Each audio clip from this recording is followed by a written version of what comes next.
This is the Marketplace Morning Report. I'm David Brancaccio. As you may have heard, police in Missouri arrested a 20-year-old suspect in the shooting of two police officers during a demonstration in Ferguson last week. Organizers say they don't know the man who apparently shot from a car, although authorities say he did attend the protest earlier that night. Protesters say their movement against racial bias in policing will continue.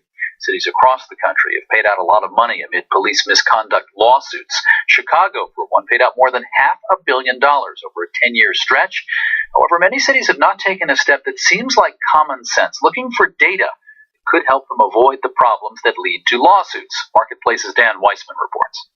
Police liability is Lou Ryder's turf. He's a former LA deputy police chief who now trains police officials on liability management. And he's been an expert witness for both plaintiffs and police departments in misconduct cases. And he says, police departments rarely ask, what could we have done to avoid this lawsuit? Most of the departments I'm familiar with simply say, oh, it's that wishy-washy court, or they don't understand what our problems are, we're not doing anything wrong. So they don't ask, for instance, is there one group of officers that's getting us into trouble? In Chicago, Craig Butterman found the answer to that was, yeah. He's a law professor at the University of Chicago. He's won some cases against police. And for one, he got the numbers on whether certain cops had an unusually high number of complaints against them. A relative handful accounted for almost half of all complaints against police.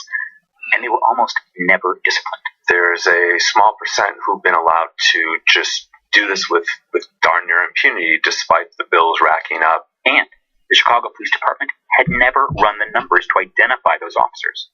Joanna Schwartz says this is not unusual. In fact, she says Chicago keeps better records than a lot of places. Schwartz is a law professor at UCLA.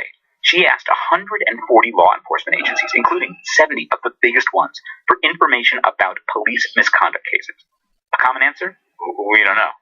So she asked law departments, everybody. 18 of the largest cities and counties, and these are cities including San Diego, New Orleans, counties like Harris County, Baltimore County, they reported they had no records in any government agency or office reflecting how much they spent in lawsuits involving the police. You'd think they'd want to ask, what do we even get sued for? You would think, and in other kinds of industries, certainly in medicine, there are risk managers that are tasked with doing that very thing. She thinks if settlements came out of the police budget instead of the general fund, departments might be more cost-sensitive. In Chicago, I'm Dan Weissman for Marketplace.